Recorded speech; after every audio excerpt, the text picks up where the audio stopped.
guys, Ash here, Shadow Legends. Welcome to the video. Send some love, some positive vibes your way, especially if you need it out there today.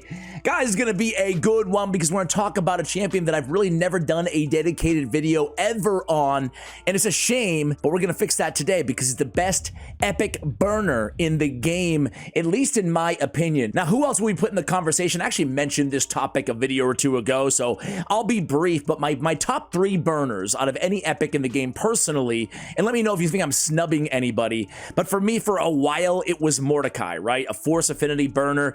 He's also bringing turn meter fill. He's also bringing increased attack on an AoE. His burns on a 4-turn cooldown, and he is an affinity. Well, obviously, Ash. He's a force affinity, so you have to be careful of, obviously, spirit affinity matchups. So there's Mordecai, right? Now, talk about a void affinity burner, who you guys know how much I love Frenzy. Frenzy the Cackler is next level. She's got the AoE provoke, she's got the increased defense, she's got the 3-time at random burn, and then on the A1 she has activation on the burn, okay? So I love her, but it's not a dependable 100% on an AoE burn. That's why, for me, for my money, the number 1 epic burner, and I'm gonna prove to you guys today as to why, is gonna be Ogryn Tribe Void Affinity Skraank. Now, Skraank is a cool looking little dude here. I mean, he's got the Ogryn Tribe kind of aesthetic going on here. I like the looks of this guy. Nice goggles, Skraank. Nice goggles, man. And he's got like weapons for days. He's like dual wielding over here with these swords or scythes or something. And then he's got the daggers, the dual wielding daggers. He's got the crossbow on the back. He's got the arrows. My man came to battle, dude. I'm wearing everything you own. So why do I like him so much? First of all, again, void affinity. So affinity does not matter. He's going to be landing those burns no matter what the affinity's attacking. On his A1, he has a 40% chance of placing the big version of Weaken for 2 turns, but that's a 75% chance if they're under burn. Now, of course, Weaken, the best way to get more damage on a target with that 25% extra damage because of the debuff, and it's a very dependable clip, 80% with a sniper mastery, provided they're under a burn, 45 without. On his Sup on Blood. Well, sup. I like it. A 2-time hitter on a 3-turn cooldown, heals his champion on 15% of their max HP on each critical hit, which is nice because if there is a knock on Skraank, his base HP is a little low at just shy of 14k. But he also brings an increased attack on this champion for 2 turns, provided the target's under a burn, so he can bring his own increased attack. His Unleash Havoc is an AoE HP burn on a 3-turn cooldown. So we can get back to it a little bit faster than a Mordecai. Again, being void affinity, we don't have to worry about affinity matchups. Has a 100% chance to win both to placing a burn for 2 turns. Now, this is where things get really interesting. Fills this champion's turn meter by 15% if at least one enemy is hit with a critical hit. So now we get even turn meter fill off of this A3, allowing us to get back to our next skill a little bit faster as well. Pyromania on the passive increases this champion's attack and crit damage by 5% every time a burn debuff triggers on an enemy, and we can ramp that up to 25%. That makes him an excellent damage dealer for Hydra Clan Boss as well, with that ramp up damage and a longer duration battle. And today I'm going to show you some of my favorite ways to use Skraank and different teams to build around him for some key areas where you're going to need a burner. But first, really quickly, let's take a look at the build. All right, guys, so here is my Skraank build. I'm not going to overcomplicate this one. Perception is still one of the best sets inside the entire game. Of course, we could go like absolutely bonkers with feral gear or something crazy like that, pinpoint gear as well, but I'm going to keep it basic. Triple perception still gets the job done. We're getting 120 accuracy and 15% speed. Sign me up. So really quickly, let me run you by the total stats as well as what gear pieces we have in different areas on the accessories and the artifacts. 230 speed, 5200 on the attack, crit capped at 101, 257 on the crit damage. Most importantly, accuracy, generally 10 to 12 points of accuracy per dungeon level that you're negotiating inside the arena. There's no such thing as too much accuracy. And then in Hydra areas like that, we're obviously going to be just fine at 522 accuracy, way more than enough.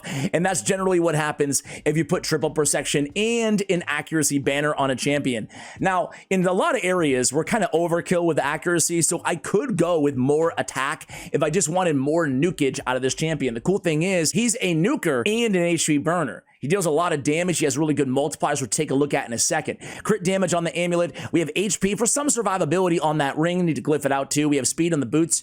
We have attack percentage on the chest. We have crit damage on the gauntlets. For the masteries, well, you guys can see right here, we went pretty obvious, right? We went down the support tree. We picked up a sniper for that A1, for that weaken. We have Master Hexer to extend the duration of the burns that he's landing in the weaken. We did pick up Cycle of Violence because he can hit hard. We picked up Life Drinker because he can hit hard and heal himself in the process. And we went with War Master as well. If you just wanted to like try this dude out in the arena or something like that, you could go with Helm Smasher, get a little bit of ignored defense on him, but I think he's just fine for almost every area in the game with a build like this. For me, in terms of blessings, if you have him 6-star, I would go with Crushing Rend. Otherwise, I'd probably go with Cruelty or Phantom Touch as well. Phantom Touch maybe against like boss content, dungeon content, perhaps Cruelty against areas like Hydra Clan Boss, but you really can't go wrong either way, in my opinion, with either of those. I tend to be a Cruelty guy, get more damage out of everybody else as well, vis-a-vis the decreased defense, but that's just me. What about you guys? Do you tend to go with a lot of Phantom Touch on epic champions, or do you go Cruelty or Crushing Rend? Let me know about it in the comments below. But anyway, guys, what? Don't piss me.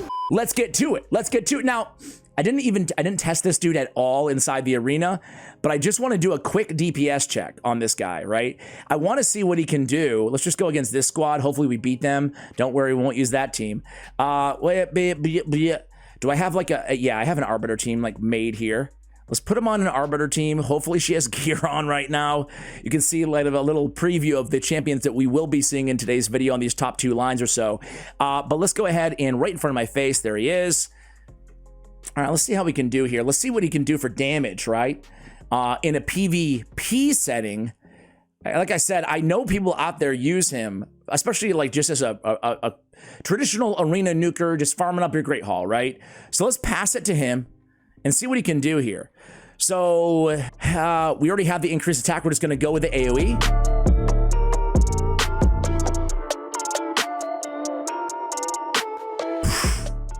I mean, that was really freaking nice damage, even though we're going to wipe now. That was really nice damage, considering he has no ignore defense, no lethal, no savage, no helm smasher. I was pretty impressed. Let's do one more. Just a quick DPS check here. This team's like a bit easier to say the least. So let's go against this team, see if we can wipe them all with one, A3 ability, right? So let's decrease defense, weaken. Oh, it should be easy. Should be a breeze for him right here. All right, boom. Oh yeah. He could easily be an arena nuker. You're not gonna see him in the end game, but for an epic champion, man, it's actually a pretty dang solid nuker too, huh? Jeez. I was actually not ready for that damage to be quite that high on him. I was thinking like 40k against the first team, not 60k. Maybe like 80, 90, not 130 on the second team there. What do you take me for? But anyway, guys, where are we going to be using this champion mainly? Well, every area in the game where you need a burner, right? So like Spider. Threw this Spider team together. Basically, what are we looking for here? We're looking, I should have just went on auto. You can obviously auto this. There we go. So we have UDK to protect. Adcheck the Wenderin is like the perfect pairing if you have this dude, right? The big white guy there, the Demon Spawn champion, the Force Affinity, second from the right next to Miscreated Monster between UDK.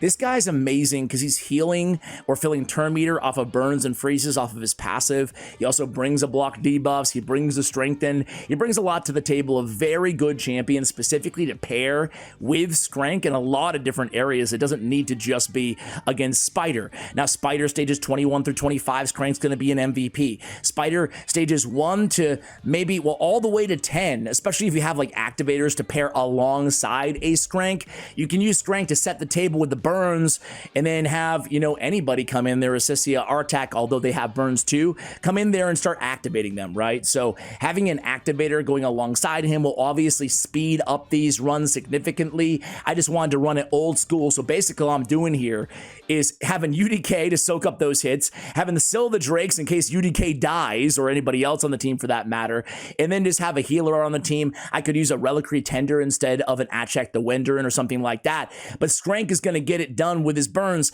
Now I also have Miscreated Monster. He provides a very nice shield in Spider, which is very, very helpful, of course, but he also provides a stun. So does Seal of the Drakes though, so having those spiralings stunned while they're burning but not dead is ideal to speed these runs up as well. So let me take you to the end screen here because these burns have almost got the job done, and then we'll go into Ice Golem. All right, guys, and to the surprise of absolutely nobody, almost 10 million damage out of Skraank, just getting the job done there. All right, let's go into Ice Golem. Ice Golem normal, Ice Golem hard. This guy's got you covered either way. Let's go against a Void stage. How about Ice Golem hard 6?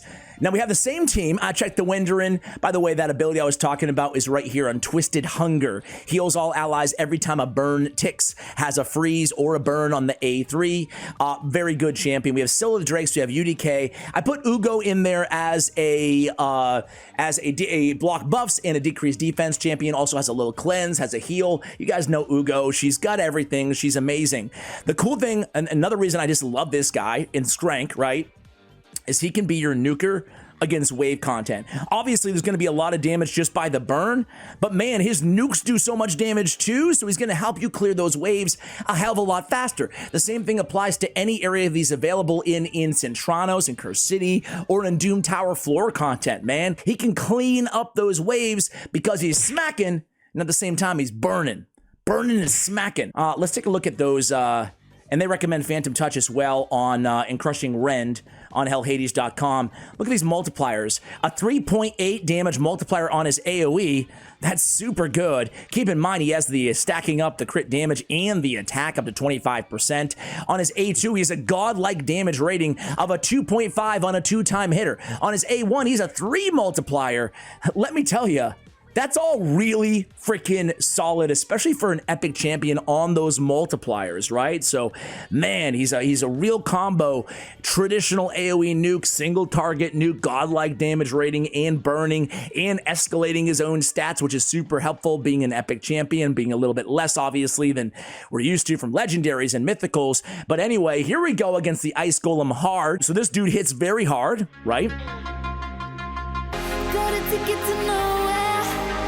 I like having, if you needed a substitution, you could kind of go to support here, run like an Ugo or Ursula the Mourner in place of an Achek the Wenderin, a champion like that. I love having UDK on these teams. He's just really good at soaking up those hits, as well as just helping out your team by his shields, as well as his continuous heal on his A3 ability, right? But you're going to see that slow and steady always wins the race when it comes to Ice Golem, especially the harder that you get, because this guy can absolutely smack. But this team has it on lockdown, and if anybody does die, it's probably going to be Skraank because he's the squishiest of the team. That's why we have Scylla the Drakes there to pick him back up when my man falls. All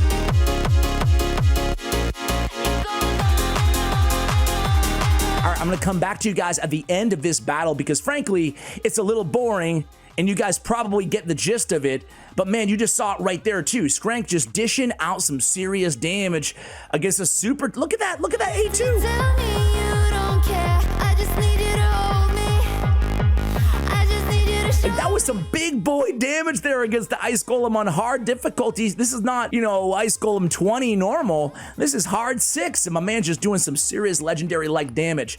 All right, guys, big hit came in. I'll be right back at the end screen. All right, so Skraank continuing to get it done there with 6 million damage, taking down that Ice Golem with ease, making it look simple. Man, he hits hard. You know what? I've been actually looking for some decent provoke gear. This is not like a 5-star epic is not capable on my account lately, but I am really hurting for anything provoke. But I don't think I need it. I don't think I need it. But you know, you talk yourself into these artifacts, don't you? Sometimes, even though you set rules and parameters for yourself. So yeah, Skraank just doing what Skraank does. I got one more for you guys. We got P19. Where are you, P19? Right in front of my face? Probably. Where are you? I wanted to show. Okay, I want to show you him in wave format, just against other damage dealers out there. So we got a Ninja, we have a Lorne the Cutter, we have a Gory, and we have a Shatterbones. Now, all 5 of these champions are built for damage. Okay, so I really want to see who comes out on top. I did a test run, but I didn't have them all built out for damage when I did, so I went back in there and made sure that everybody's crit capped and stuff like that. Some of them I had kind of in a control build, like Gory specifically. Ninja I had with no crit rate as well. So now I kind of want to compare everybody if we can get through the stupid block damages, right? All right, I'll come back at you guys in the second wave. All right, second wave, it's go time. It's go time. All right, so Frostbreaker comes in, Scion Slash from Ninja. Here we go, landing that burn, very nicely done. We come in there with Lorne. I've talked about Lorne before, guys. Man, nobody talks about that dude. He's like the most forgotten epic champion in the game.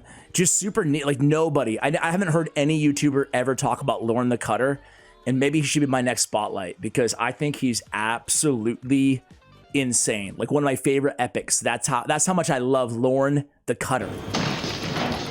Here's Johnny. And there he goes, dude. Lorne, right on cue, was just like, Nuke City. Whew. All right, Skraank still out damages him though. 430,000 damage. Man, guys, let's go ahead and take a look at Hydra Clan Boss. I've got a team all prepared for you guys. I wanted to do an all epic team. I'm gonna go in hard. And here's the team we have set for you guys. We have Tagore, we have Skraank, we have Doom Priest, we have a Kempton, we have Ugo, and we have Inquisitor Shamil. So Inquisitor and a Doom Priest, you could argue maybe a little bit of overkill on the cleansing of the fears, the true fears from the Head of Torment. But, you know, at least I know I'm not going to have to deal with it, right? Obviously, Ugo is a superstar S tier for Hydra. Again, decreased defense and block buffs, super important. We have all the damage from not just Inquisitor Shamil, obviously, not just a Kempton, but our guy, the man, the myth, the legend in Skraank as well. I think that Skraank, Inquisitor can deal a ton of damage too. And I have him built in 6-piece Merciless. So he's going to be ignoring defense a lot more. It'll be very interesting. I suspect, I'm going to let it run for like a half an hour or so. I suspect that damage-wise, first of all, should be an easy 1 key, obviously. I would assume this clan, could also 1 key at higher difficulties as well. Like a super robust epic team, right? With a lot of survivability and a reviver if we need it. Really have all the essential kind of buffs and debuffs here. You can put Rector Drath in as well instead of a Tagore, but then you'd be looking for an increased speed champion as well. So just trying to mix and match a little bit there. But either way, you can see off to a really good start here. Just a lot of survivability, which I like, right? And enough damage in those 3 to get the job done. Now, I Kempton, most of his damage is really going to come from the Hex, right? Coming from all those Hexes that he dishes out. But still, he's going to be an MVP and a GOAT on this squad. All right, guys. So I'm going to let a half an hour pass by. I'll come back to you guys, and we'll see how this squad is doing. Be right back. All right, guys. I let it run for almost a half an hour. We just got a devoured Inquisitor Shamil, so we're going to end it here. But, man, this all-epic team is really effective, really juicy, really good. Juicy, is that the right word?